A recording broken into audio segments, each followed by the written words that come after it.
Welcome back to Rough Diamond Recipes. Today's recipe is cheese straws. As normal, a full list of ingredients can be found down below. As you can see, we're using pre-made puff pastry sheets for this recipe. We do this because it's good quality, relatively cheap, and the pubs are open in half hour. And have you ever tried making puff pastry at home? Life is just too short. Okay, the first thing we do, on a floured surface, roll out the pastry till it doubles in size. Then you sprinkle the cheddar cheese over half the pastry.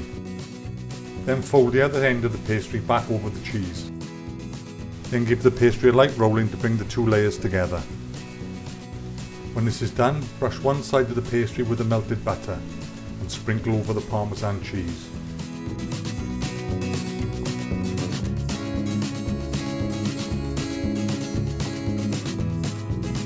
A good tip here is to cover the parmesan cheese with a bit of greaseproof paper and using your hands lightly push the parmesan into the pastry. Then using a sharp knife cut the pastry into strips. Then use the remaining butter to grease an oven-proof tray before laying out the pastry sheets.